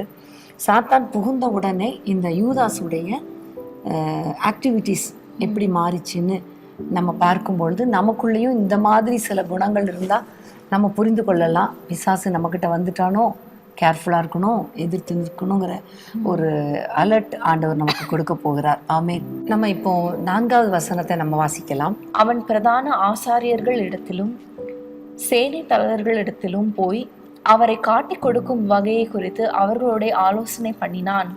இந்த இடத்துல நம்ம பார்க்கும் பொழுது இவன் ஆண்டவருக்கு விரோதமான மனிதர்களோடு ஆலோசனை பண்ணுகிறதை நம்ம பார்க்கிறோம் இல்லையா? சாத்தான் புகும் பொழுது நம்பர் 1 நம்ம என்ன செய்வோம் தெரியுமா? அவிசுவாசிகளோடு ஐக்கியம் அதிகமாக வந்துடும். ஆண்டவருக்கு விரோதமானவர்களோடு நமக்கு ரொம்ப க்ளோஸ்னஸ் வந்துடும். அவர்களோடு கூட ஆலோசனை பண்ணி எப்படி அவங்கள கவுக்கலாம், இவங்கள கவுக்கலாம், இந்த ஊழியக்காரருக்கு விரோதமாக எப்படி பேசலாம், தேவ பிள்ளைகளுக்கு விரோதமாக நம்ம என்னென்ன செய்யலாம், இப்படிப்பட்ட திட்டங்கள் நம்ம வாழ்க்கையில் வந்துடும். அப்படிப்பட்ட பேச்சுக்கள் நம்மக்கிட்ட வருதுனாலே புரிந்து கொள்ளணும் சாத்தான் உள்ள நுழைஞ்சிட்டான்னு அர்த்தம். இவன் பாருங்க, ஆண்டவர் எப்படி காட்டி கொடுக்கறதுன்னு அந்த வகையை குறித்து இவர் ஆலோசனை பண்றார். எவ்வளவு பயங்கரமான ஒரு காரியம் இல்லையா? ஆண்டவரோடு 3 வருடங்கள் இருந்தவர், அவரோடு கூட சாப்பிட்டவர், அவருடைய அற்புதங்களை எல்லாம் கண்ணார பார்த்தவர். ஆனால் பிசாசு உள்ள நுழைஞ்ச உடனே கண் மறைக்கப்பட்டு அவருக்கு விரோதமாகவே அவன் செயல்படுகிறதை பார்க்கிறோம். இன்னைக்கு நீங்க ரொம்ப கேர்ஃபுல்லா இருங்க. ஆண்டவருக்கு விரோதமா, ஆண்டவருடைய ஊழியக்காரர்களுக்கு விரோதமா நீங்க பேச ஆரம்பிச்சீங்கன்னா கண்டிப்பா புரிஞ்சுக்கோங்க, சாத்தா உள்ள வந்துட்டா என்பதை அறிந்து நீங்க கண்டிப்பா எதிர்த்து நிற்கணும். ஆமென். அடுத்ததாக நம்ம அடுத்த வசனத்தை வாசிப்போம். அவர்கள் சந்தோஷப்பட்டு அவனுக்கு பணம் கொடுக்க உடன்பட்டார்கள். நம்மளுடைய செல்வங்கள் எப்படி, எந்த சோர்ஸ்ல இருந்து வருகிறது, எப்படிப்பட்ட காரியங்கள் மூலமாக நமக்கு பணங்கள் வருகிறது என்பது நம்ம ஆராயணும். தவறான காரியங்கள்ல ஈடுபட்டு பணம் சம்பாதிக்கிறவங்க நிறைய பேர் இருக்கிறத நம்ம பார்க்கிறோம். ஸோ நம்ம ரொம்ப ஜாக்கிரதையா இருக்கணும். நீ சொன்னது மாதிரி பணம் எந்த வகையில வருதுங்கிறத குறித்து ரொம்ப எச்சரிக்கையா இருக்கணும். பிசாசு உள்ள நுழைஞ்சா எந்த விதத்திலையும் பணம் வரும், ஆனா அது ஆசீர்வாதமா இருக்காது. கடைசியில பார்த்தா அந்த பணத்தை கொண்டு போய் அவன் தூக்கி வீசுறான், கொண்டு போய் தேவாலயத்துல கொடுக்குறான். அவங்க சொல்றாங்க, அது ஓம் பாடு ஏன் பாடு எனக்கு தெரியாதுப்பா அப்படின்னு சொல்லிடுறாங்க. அதே மனிதர்கள் கடைசியில் அவன் தேவாலயத்தில் கொண்டு போய் வீசிட்டு போயிடுறான். கடைசியில் அந்த பணம் அதை எடுத்து ஒரு மக்களெல்லாம் புதைக்கிற ஒரு இடத்த வாங்குறாங்க. அதுக்கு இரத்த நிலம்னே பெயர் வைக்கிறாங்க என்பது நம்ம எல்லாருக்கும் தெரியும். அதே போல அந்த கள்ள தராசுகள், இன்னொன்று பார்த்தோம்னா நிறைய ப்ராஃபிட்ஸ்க்காக அவங்க மக்களை வஞ்சிக்கிற காரியங்கள், ரொம்ப சூப்பர்ஃபிஷியலான ப்ராஃபிட்ஸ்க்காக மக்களை வஞ்சிக்கிற காரியங்கள் எல்லாம் இருக்கிறது. ஸோ நம்ம வியாபாரிகளாக இருக்கும் பொழுது நம்முடைய தராசுகள் எப்படி இருக்கிறது, நம்முடைய ப்ராஃபிட் மார்ஜின்ஸ் எப்படி இருக்கிறது என்பதெல்லாம் குறித்து நம்ம கேர்ஃபுல்லாக இருக்கணும். பிறருடைய பணம் எப்போவுமே நமக்கு தேவையில்லை. இப்படி வஞ்சித்து வைக்கிற பணத்தினால எந்த ஆசீர்வாதமும் கிடையாது. அது நம்முடைய பிள்ளைகளுக்கு, நம்முடைய தலைமுறைகளுக்கு சாபத்தை தான் கொண்டு வருமே தவிர ஆசீர்வாதத்தை கொண்டு வருவதில்லை. உண்மையிலே நம்ம பார்க்கும்பொழுது சகை அவன் சொல்றான், நான் உண்மையிலே அநியாயமா வட்டி வாங்கினேன், வரி வசூலித்தேன், அப்புறம் ஏழைகளுக்கு இடத்துல அநியாயமா நான் எல்லாத்தையும் வாங்கினேன் என்று சொல்லி ஆண்டவருடைய சமூகத்துல ஒப்பு கொடுத்த பொழுது அவனை பார்த்து ஆண்டவர் சொல்கிறார், இவன் ஆபிரகாமின் குமாரனா இருக்கிறானே. ஸோ தேவையில்லாத பணம் வெளியே போகும்பொழுதுதான் ஆண்டவருடைய ஆசீர்வாதத்தின் பணம் உள்ள வருகிறதை நம்ம பார்க்கிறோம். ஸோ ஒவ்வொரு நாளும் இந்த காரியத்துல ரொம்ப ஜாக்கிரதையா இருக்கணும். பண விஷயத்துல ஜாக்கிரதையா இருக்கணும். பண ஆசை வந்துடக்கூடாது. அதே வேளையில பணம் எப்படி வருகிறது என்பதை அறிந்து நம்ம செயல்படணும். 6ஆம் வசனத்துல பார்க்கிறோம், எப்ப காட்டி கொடுக்கலாம் ஆண்டவரை அப்படின்னு சமயம் தேடிட்டே இருக்கிறான். பிசாசு உள்ள நுழைஞ்சாலே நம்ம என்ன செய்யலாம், யாருக்கு விரோதமா பேசலாம், யார்கிட்ட போய் என்ன சொல்லலாம், இப்படி தந்திரமாய் மூளை யோசிக்க ஆரம்பிச்சோம். தான் குடும்பத்தை கவனிக்காம, தான் வேலையை பார்க்காம, அந்த பஸ்கா அழைக்கப்பட்டோம்ன்றத கூட விட்டுட்டு, ஆமா, பஸ்கா பண்டிகையை சந்தோஷமா கொண்டாடாம ஒரே டென்ஷனா எப்போ காட்டி கொடுக்கலாம், இப்படியே அவன் வகை தேடிட்டு இருந்ததை நம்ம பார்க்கிறோம். நிறைய பேர் அப்படிதான், எப்போ பாவம் செய்யலாம், எப்போ எல்லாரும் நம்மளை விட்டுட்டு வெளியே போவாங்க, நம்ம தனியாக இருக்கலாம், இந்த பாவத்தை செய்யலாமா அந்த பாவத்தை செய்யலாமான்னு சமயம் தேடுறது மாதிரி பிசாசு உள்ள நுழைஞ்சாலே இப்படிதான் சமயம் தேடிட்டே இருப்பாங்க. ஸோ நம்ம ரொம்ப ஜாக்கிரதையாக இருக்கணும். இப்படி காட்டி கொடுத்துக்கணும், பணம் வரணும், இப்படி சமயம் தேடி தேடி தேடி தேடி அவன் ஓடுனான் பிசாசுக்கு இடம் கொடுத்து. கடைசியில் அவனுடைய முடிவு பார்த்தா நான்கு கொண்டு செத்தான். அவனுக்கு ஒரு பதவியும் கிடைக்கல, பட்டமும் கிடைக்கல, ஒன்றும் கிடைக்கல. கடைசியில் அவன் 4 கொண்டு செத்தான். ஆண்டவரை காட்டி கொடுக்க வாங்கின அந்த 30 வெள்ளிக்காசை தூக்கி வீசிட்டான்னு சொன்னேன். ஒன்றுமே பிரயோஜனம் இல்லாமல் அவன் போய்விட்டான். ஸோ பிசாசு உள்ள நுழைஞ்சா நம்முடைய ஆசீர்வாதத்தை கெடுப்பது மாத்திரம் இல்லை, நம்முடைய நிம்மதியும் கெடுத்துரும். இந்த உலக வாழ்க்கையே வீண்கிற மாதிரி ஆக்கிறோம். அதே மாதிரி தான் ஏவாளுடைய வாழ்க்கையிலையும் பிசாசு உள்ள நுழைந்த பொழுது அவள் ஏதேன் தோட்டத்தை விட்டே விரட்டப்பட்டாள். ஏதேன் தோட்டத்தில் எவ்வளோ சந்தோஷமா இருந்திருக்கலாம், ஒரு பீஸ்ஃபுல் லைஃப். ஆனால் ஒரு இளைப்பாறுதலே இல்லாமல் வெளியே போயிட்டா. அவளுடைய சந்ததி அப்புறம் கொலை பண்ணப்பட்டு அப்புறம் காயின் சாபத்துக்குள்ளாகி அவனும் நிலை இல்லாமல் அலைந்து கொண்டே இருந்ததை நம்ம பார்க்கிறோம். ஸோ நம்ம பிசாசுக்கு இடம் கொடுத்தா நம்மளும் நிம்மதியாக வாழ முடியாது, நம்ம சந்ததிகளும் ஆசீர்வாதமாய் இருக்க முடியாது. அதனால தான் பிசாசுக்கு இடம் கொடுக்க கூடாது. நம்ம இன்னைக்கு தியானித்த 2 சீஷர்கள், அதாவது ஒன்று வந்து நம்ம யூதாஸ் காரியத்தை குறித்து நம்ம பார்த்தோம், பேதுருவை குறித்தும் கூட நம்ம பார்த்தோம். பேதுரு வந்து என்னதான் சாத்தானுக்கு இடம் கொடுத்தாலும் அதுல ஆண்டவரை விட்டு பின்வாங்கி போனாலும் ஒரு பாயிண்ட் வரும்போது ஆண்டவரிடத்துல கமிட் ஆகுறாரு. சகையு எப்படி ஆண்டவரிடத்துல எல்லாவற்றையும் ஆண்டவரை என்ன மன்னிச்சிருங்கன்னு சொல்லி எல்லாவற்றிலும் அவர் அநியாயமா வாங்கினது எல்லாத்தையும் எல்லாருக்கும் கொடுத்து ஆண்டவருடைய பிள்ளையாய் மாறினது போல பேதுருவும் ஆண்டவருக்கு பின் செல்கிறார். ஆனா யூதாசோ அப்படியே அவன் வந்துட்டு அவங்க ஆண்டவரை விட்டு போனதுனால அவனுடைய வாழ்க்கை, அவனுடைய ஊழியம் எல்லாமே அங்கேயே முடிந்து விட்டது. ஆனா பேதுருக்கு ஒரு மகிமையான ஊழியத்தை ஆண்டவர் கொடுத்தார். என்னதான் பின்வாங்கி போனாலும் ஆண்டவரிடத்துல வரும் பொழுது, மன்னிப்பை கேட்கும் பொழுது அந்த அந்த மக்கள் எல்லாரும் அவங்களை ஆச்சரியப்பட்டு பார்த்தாங்க. இவங்க ஆண்டோட இருந்தவங்க தானே அப்படின்னு சொல்லி அவங்களுடைய பேச்சு திறமையை பார்த்து அவ்வளவு பெரிய ஒரு வரங்களை, அபிஷேகத்தை, ஒரு தைரியத்தை ஆண்டவர் கொடுத்தார், ஊழியத்தை கொடுத்தார். ஆமென். இதை சொல்லும்போது எனக்கு லேகியோன் பிசாசு பிடித்த அந்த மனிதனை குறித்து ஞாபகத்துக்குள்ள வருகிறது. அந்த பிசாசு அவனுக்குள்ள இருந்த வரைக்கும் அவன் வந்து வஸ்திரம் தரிக்காமல் இருந்தான், அங்கங்க ஓடிட்டு இருந்தான், கல்லறைக்குள்ளே அவன் வாழ்ந்துட்டு இருந்தான், கல்லை எடுத்து தன்னைத்தானே காயப்படுத்தி கொண்டு இருந்தான். அப்போ பிசாசு உள்ள நுழையும் போது உண்மையிலே ஒரு ப்ராப்பர் ட்ரெஸ், அதாவது ரட்சிப்பின் வஸ்திரம் இல்லாமல் இருப்பாங்க. அப்புறம் கல்லறை தான் குடியிருப்புன்னு சொல்லும் பொழுது கல்லறைனாலே அருவருப்புன்னு அர்த்தம். அந்த அருவருப்புக்குள்ளே அவங்க வாழ்ந்துட்டு இருக்காங்க. கல்லுகளினாலே தன்னை காயப்படுத்தி கொண்டு இருந்தான், அதாவது தேவையில்லாமல் தன்னையே காயப்படுத்துறது. ஸோ இதெல்லாம் பிசாசுடைய பாவங்கள். ஆனால் அந்த லேகியோன் பிசாசை கர்த்தர் துரத்தின பொழுது அவன் வஸ்திரம் தரித்து கர்த்தருடைய பாதத்துல உட்கார்ந்துருந்தான். அவன் உட்கார்ந்துருக்கிறத பார்த்து ஊர்ல உள்ள அத்தனை ஜனங்களும் ஆச்சரியப்பட்டாங்களாம். எவ்வளோ அழகா உட்கார்ந்துருக்கிறான் என்று சொல்லி ஆச்சரியப்பட்டார்கள். அது மாத்திரமல்ல, அதே மனிதன் போய் தன்னுடைய மக்களுக்கு, தன்னுடைய ஊர்ல இருக்க அத்தனை பேருக்கும் இயேசுவை குறித்து சொல்லுகிறவனாக மாறினான். எப்படி பேதுரு அநேகருக்கு ஆண்டவரை பத்தி சொன்னாரோ அதே போல இவனும் மாறினான். ஸோ நம்ம வாழ்க்கையில பிசாசுக்கு இடம் கொடுக்காமல் பிசாசை துரத்துறதுக்கு ஆண்டவருக்கு இடம் கொடுக்கும் பொழுது கர்த்தர் நமக்கு அற்புதங்களை செய்வார். இழந்த ரட்சிப்பின் வஸ்திரத்தை கொடுப்பார், இழந்த மகிமையான ஊழியத்தை கொடுப்பார். எல்லாவற்றுக்கும் மேலாக மற்றவங்க பார்த்து ஆச்சரியப்படுற மாதிரி நம்ம உயர்த்தி வைப்பார். ஆமென். ஆனா பிசாசு பிடிச்சவங்களை பார்த்தா மக்கள் என்ன செய்வாங்க? ஓடிதான் போவாங்க, கேவலமா பேசுவாங்க, இல்லையா? பிரியமானவர்களே, இன்றைக்கும் நம்ம அநேக காரியங்களை குறித்து நம்ம தியானித்தோம். எப்படி யூதாஸ்குள்ள சாத்தான் உட்புகுந்தான் என்பதை குறித்து நம்ம பார்த்தோம். ஏவாளுக்குள்ள இச்சையினால புகுந்தான் என்பதை பார்த்தோம். பெருமை நாவியினால சீமோனுக்குள்ளாக, பண ஆசையினால் அனனியா சப்பிரால் கேயாசிக்குள்ளாக புகுந்தான்னு பார்த்தோம். இன்னும் மனிதர்கள் நித்திரை செய்யும் பொழுது, அபிஷேகத்தை இழக்கும் பொழுது சாத்தான் உட்புகுகிறான் என்று பார்த்தோம். இன்னும் பார்க்கும் பொழுது பேதுருவை குறித்து நம்ம தியானித்தோம். இன்றைக்கு நம்ம யூதாசை போல இருக்கிறோமா, பேதுருவை போல இருக்கிறோமா என்பதை குறித்து நம்ம நிதானித்து நம்ம ஒரு டெசிஷன் எடுக்கணும்.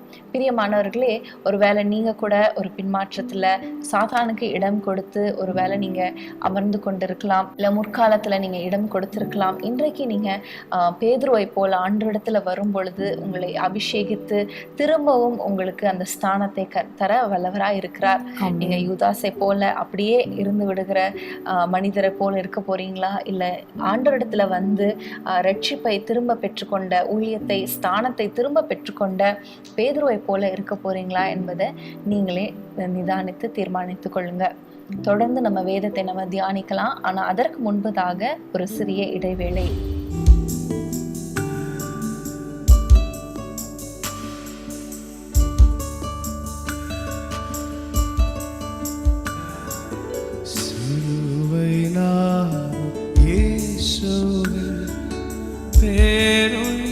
சேடும் தூய கண்கள் சிலுவை நான் இயேசுவின்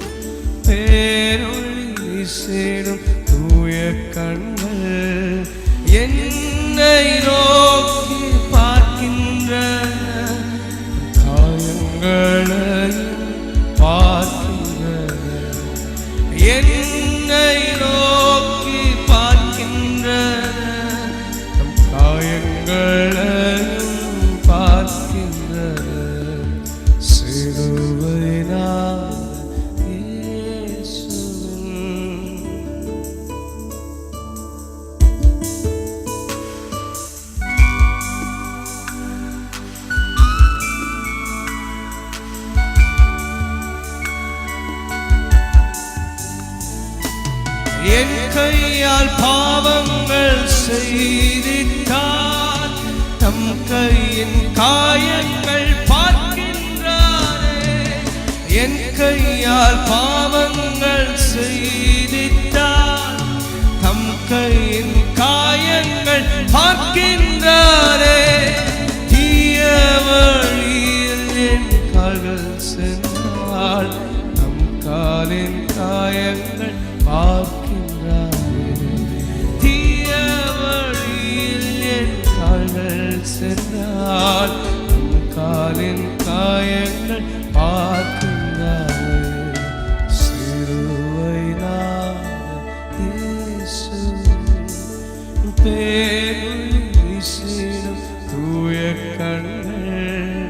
சிலுவை இயேசுவின் பேரொளி வீசிடும் தூய கண்கள்.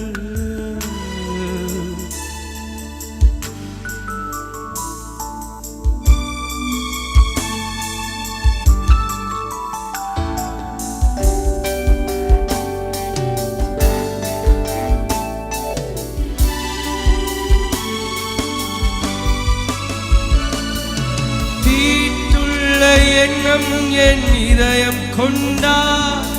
ஈட்டி பாய்ந்த நெஞ்சை நோக்குகின்றார். தீட்டுள்ள எண்ணம் என் இதயம் கொண்டார். ஈட்டி பாய்ந்த நெஞ்சை நோக்குகின்றார். வீண் பெருமை என் இடம் பெற்றார். உள்மூடி பார்த்தீர் ஏங்குகின்றார். வீண் பெருமை இடம் பெற்றார். உள்மூடி பார்த்தீர்கள் ஏங்குகின்றார். சிலுவை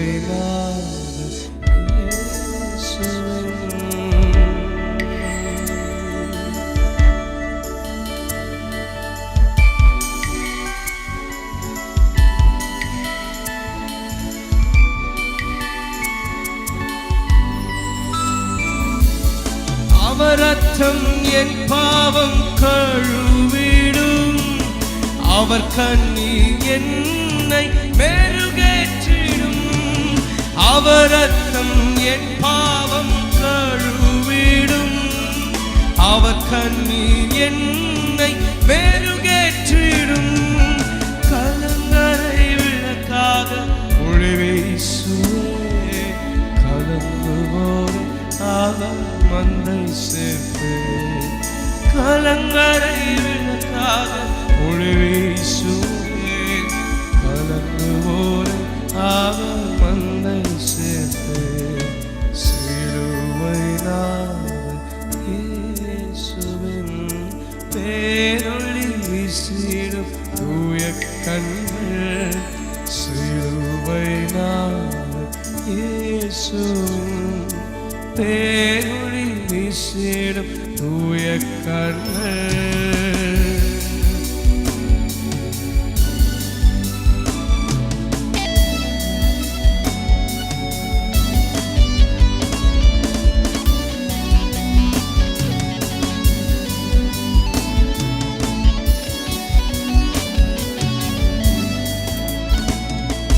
திருந்திடா பாவிக்காய் அழுகின்றார். வருந்திடா பிள்ளைக்காய் கலங்குகின்றார். திருந்திடா பாவிக்காய் அழுகின்றார். வருந்திடா பிள்ளைக்காய் கலங்குகின்றார். திருந்திடா பாவிக்காய் அழுகின்றார். வருந்திடா பிள்ளைக்காய் கலங்குகின்றார். திருந்திடா பாவிக்காய் அழுகின்றார். வருந்திடா பிள்ளைக்காய் கலங்குகின்றார். தம் கண்ணீர் காயத்தில் விழுந்திட கண்ணீரும் இரத்தமும் சிந்துகின்றார். தம் கண்ணீர் காயத்தில் விழுந்திட கண்ணீரும் இரத்தமும் சிலுவை இயேசு பேரொளி வீசிடும் தூய கண்கள் சிலுவை இயேசுவின் பேரொளி வீசிடும் தூய கண்கள் என்னை நோக்கி பார்க்கின்றன, தம் காயங்களையும் பார்க்கின்றன. பிரியமானவர்களே, மீண்டும் வேதமே மனமகிழ்ச்சியில் உங்களை நாங்கள் வரவேற்கிறோம். இன்றைக்கும் சாத்தான் எந்தெந்த சூழ்நிலைகளில் எந்தெந்த குணங்கள் மூலமாக நம்முடைய இருதயத்தில் உட்புகிறான் என்று குறித்து நம்ம பார்த்தோம். யூதாசை போல இருக்கக்கூடாது, பேதுருவை போல ஒரு கன்விக்ஷன் நமக்குள்ள இருக்க வேண்டும். ஆண்டவரிடத்துல நம்ம திரும்பும் பொழுது ஆண்டவர் நம்மை ஆசீர்வதிப்பார் என்று நம்ம தியானித்தோம். இப்பொழுது நம்ம பார்க்க போற முக்கியமான காரியம் என்னன்னா, இந்த பிசாசு உட்புகாமல் இருப்பதற்கு அல்லது உள்ள புகுந்தாலும் அவனை விரட்டுவதற்கு நம்ம என்ன செய்யணும், அந்த வேதத்தின் அடிப்படையில பிசாசை எப்படி நம்ம துரத்துவது என்பதை குறித்து நம்ம சில வசனங்களை பார்க்கலாம். முதல்ல நம்ம ஆல்ரெடி வாசித்தோம், பிசாசுக்கு இடம் கொடாமலும் இருங்கள்.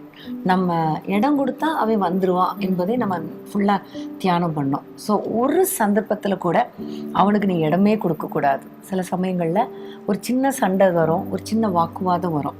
அப்போவே நம்ம கட் பண்ணலன்னா அதுக்கப்புறம் பார்க்கும்போது ஒரு பெரிய பிரச்சனையாகி அப்புறம் சண்டை, கலகம், விரோதம், வைராக்கியம் இப்படி கண்டினியூவாக போக ஆரம்பிச்சிடும்.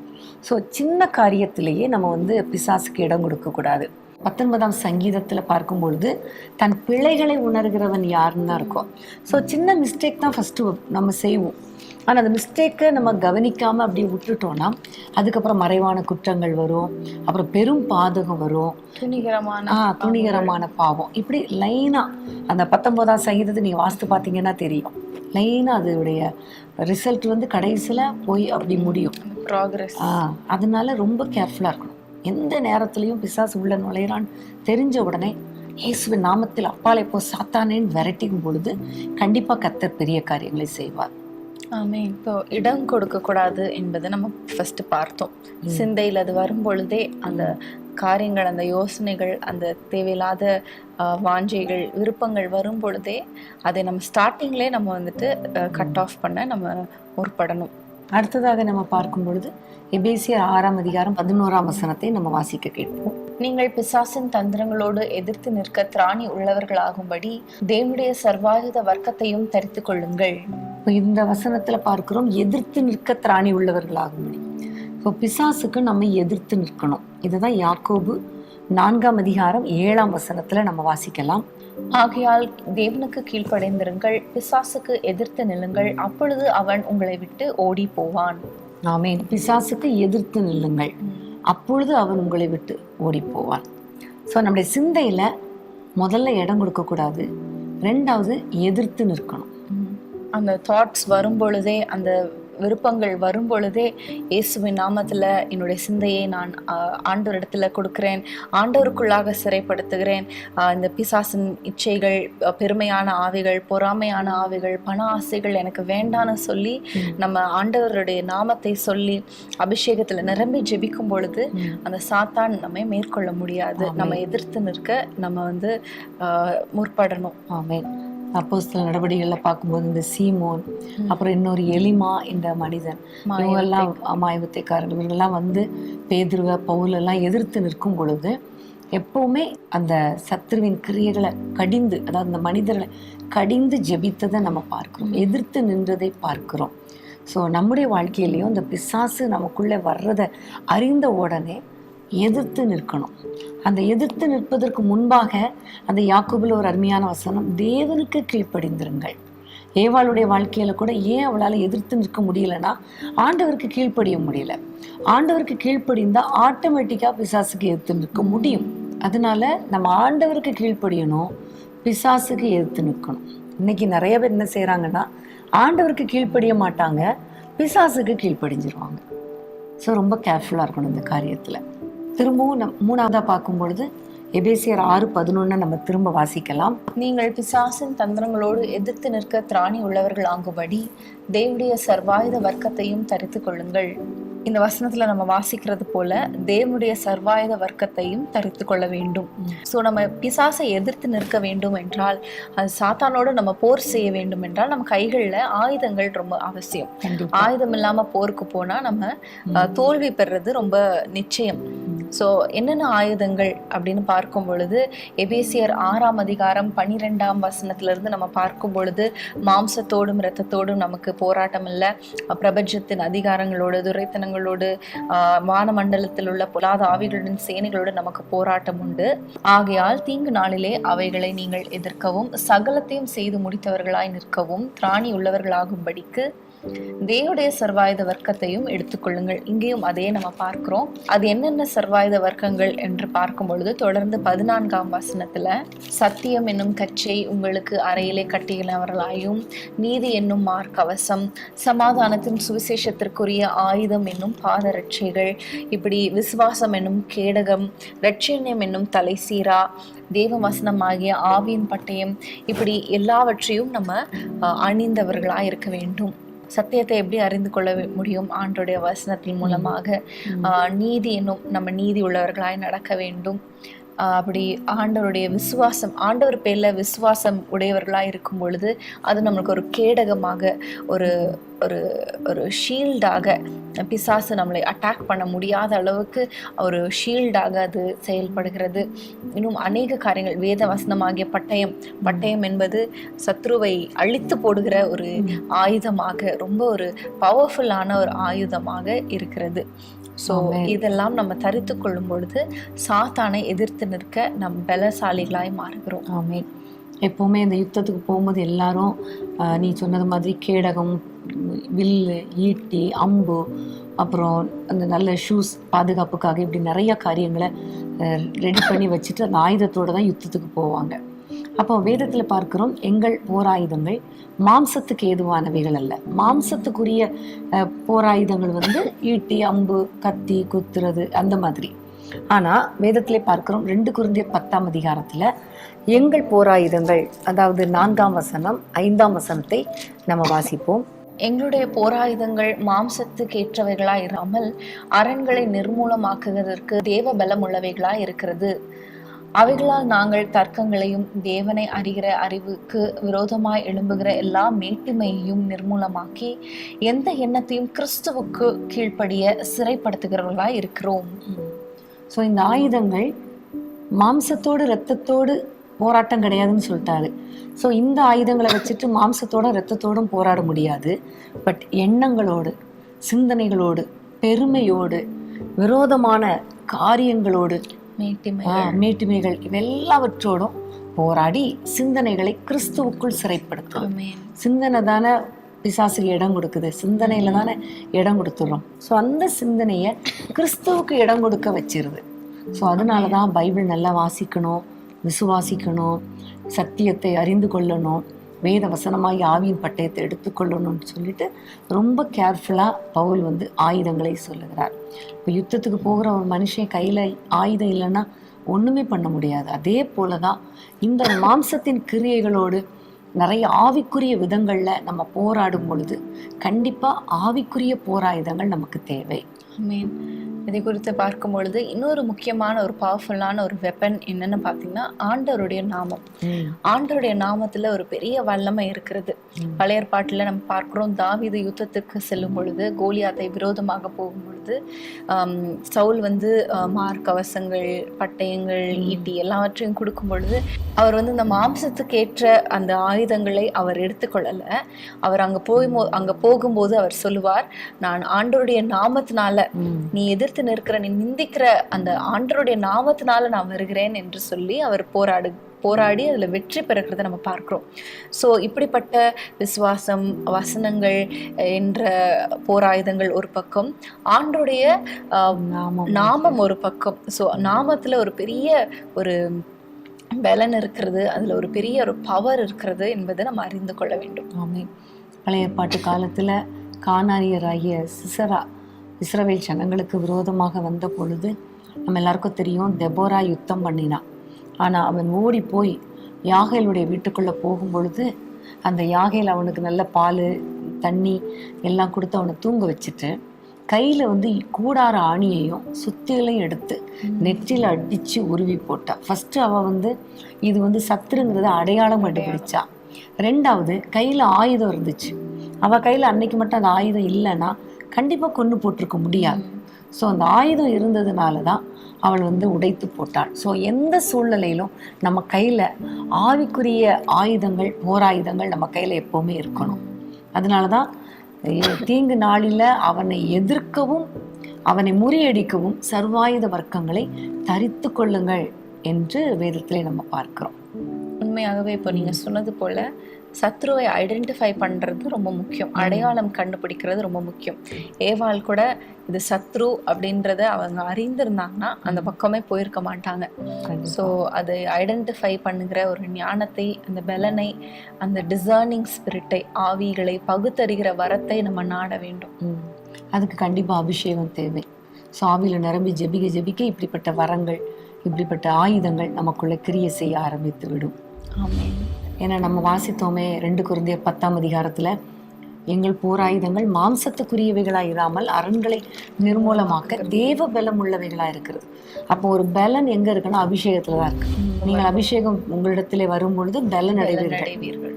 ஸோ அது தேவ பலன் நம்ம ஆவியில் நிரம்பி ஜெபிக்க ஜெபிக்க இந்த ஆயுதங்கள்லாம் தானாகவே வந்துடும்.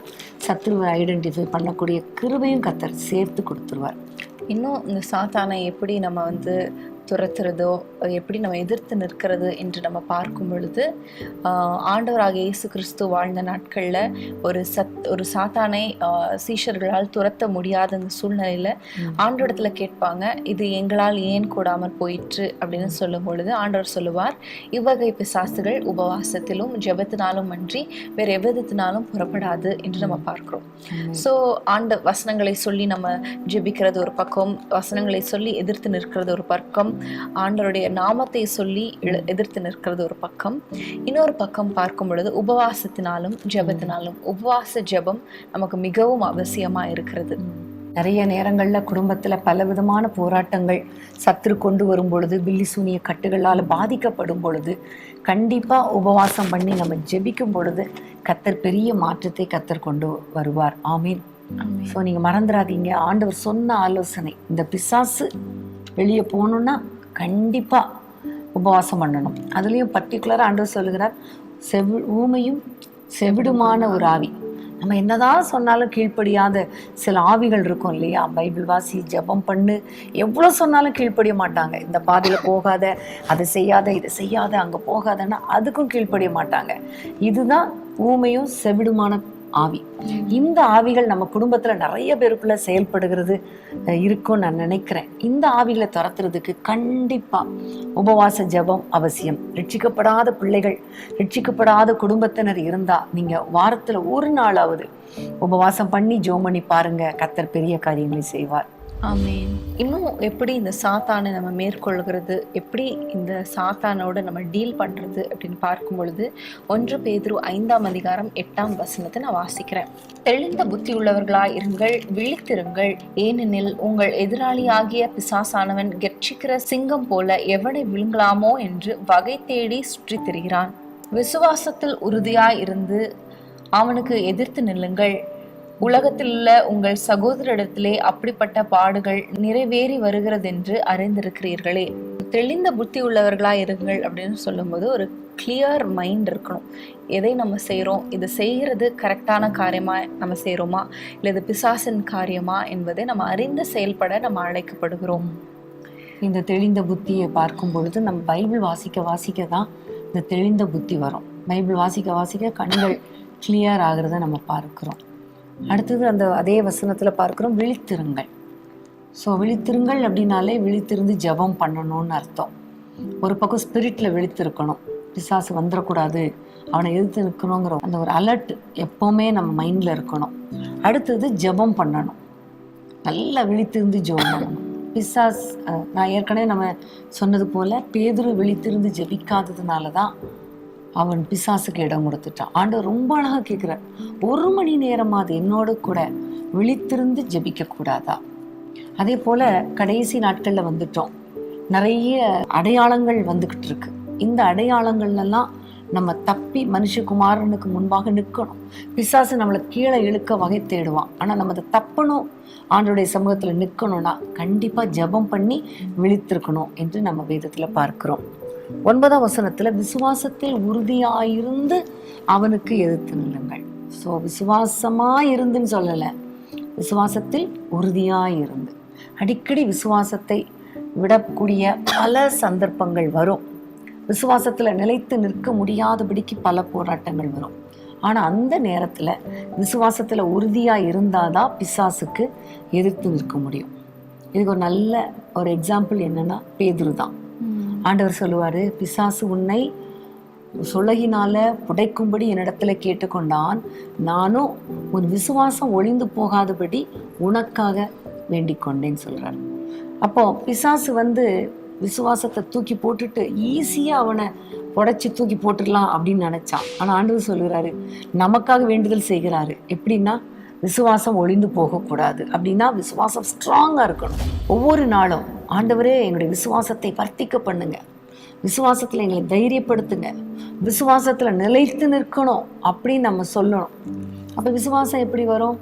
கேள்வினால வரும். கேள்வி வேத வசனத்தை கேட்கறதுனால. ஆமென். வசனத்தை கேட்க கேட்க கேட்க தான் விசுவாசம் பெருகும். நம்ம சோர்ந்து போன நேரங்கள்ல ரொம்ப ஆடி போயிருப்போம். அப்ப வசனம் வாசிக்கும் பொழுது பயப்படாதே, நான் உன்னோடு கூட இருக்கிறேங்கிற ஒரு வார்த்தை வந்துச்சுன்னா போதும், விசுவாசம் நமக்குள்ள வரும். அந்த வார்த்தையை திரும்ப திரும்ப சொல்ல சொல்ல சொல்ல சொல்ல விசுவாசம் ஸ்ட்ராங் ஆகும். அப்படிதான் நம்ம நம்மளை ஸ்ட்ரென்தன் பண்ணி கொள்ளணும். ஆமேன் ஆமேன். எப்படி நம்ம விழித்திருந்து தெளிந்த புத்தியோடு விசுவாசத்துல உறுதியா இருக்கும் பொழுது சாத்தான் கண்டிப்பா ஓடி போய் விடுவான். நிறைய காரியங்களை கர்த்தர் கற்றுக் கொடுத்து கொண்டு இருக்கிறார் இல்லையா? பிசாசை எப்படி துரத்துவது என்பதற்காக நிறைய காரியங்கள்.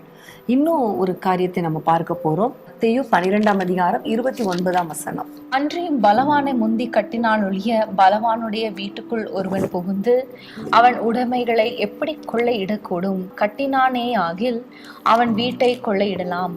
பிரியமானவர்களே, இந்த வசனம் அடிக்கடி நம்ம வாசிக்கிற வசனம் இல்லையா?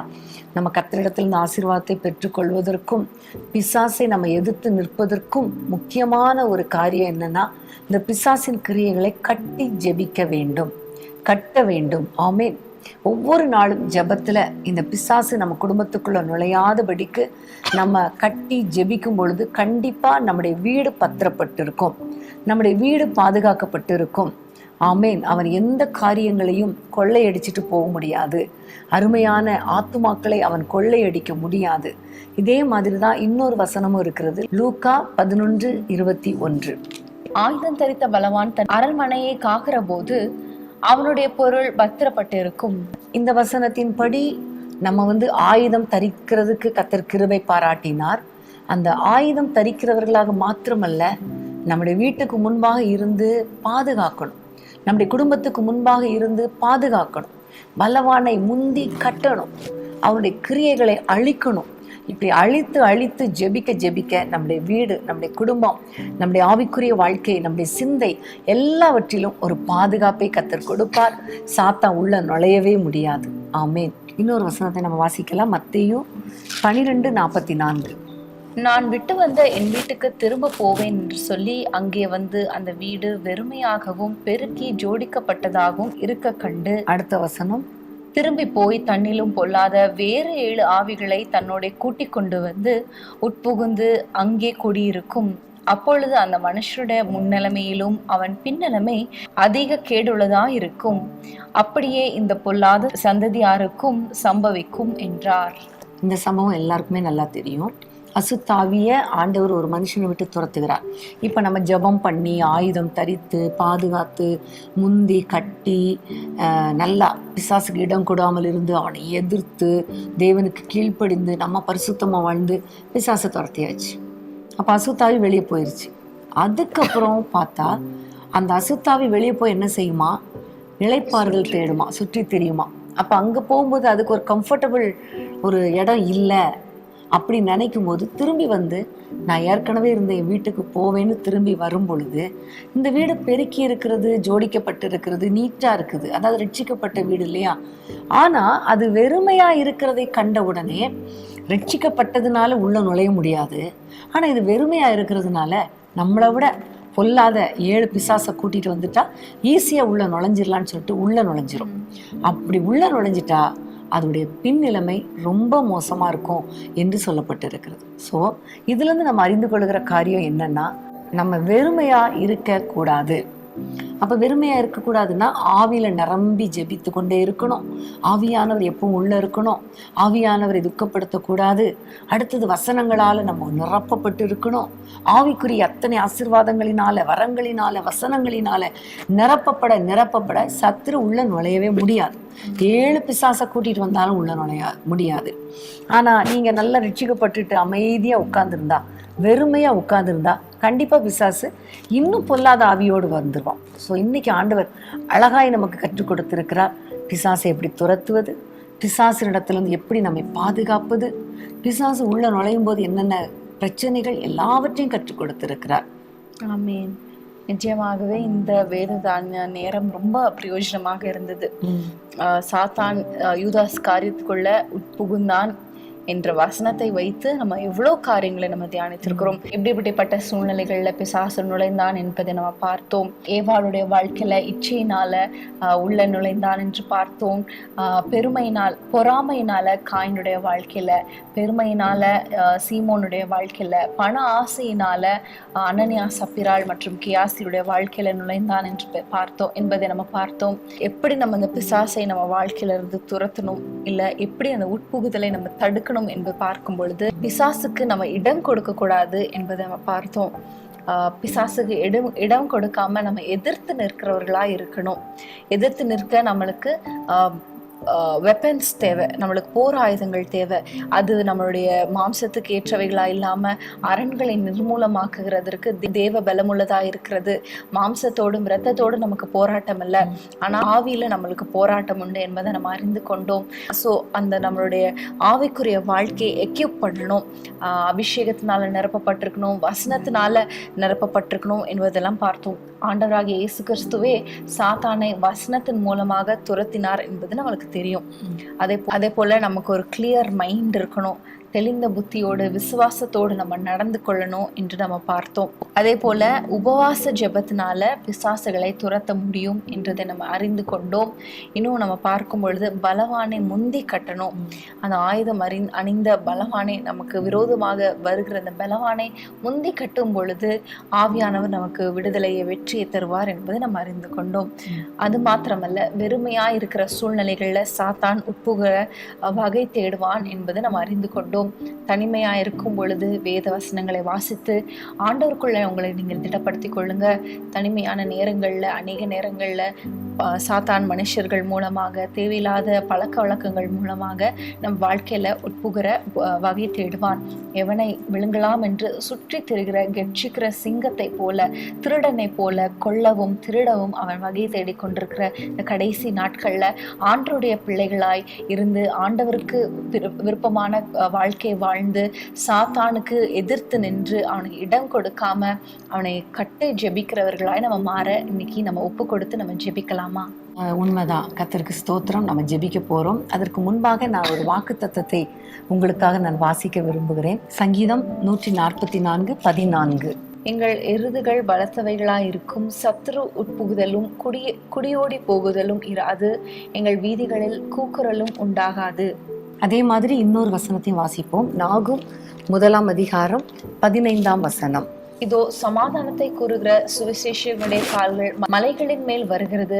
யூதாவே, உன் பண்டிகைகளை ஆசரி, உன் பொருத்தனைகளை செலுத்து. துஷ்டன் இனி உன் வழியாய் கடந்து வருவதில்லை, அவன் முழுவதும் சங்கரிக்கப்பட்டான். ஆமென். இந்த 2 வாக்குத்தத்த வசனங்களின்படி சத்துரு உட்புகுதலும் குடியோடி போகுதலும் இராது. துஷ்டன் உன் வழியாய் இனி கடந்து வருவதில்லை, அவன் முற்றிலும் சங்கரிக்கப்பட்டான்.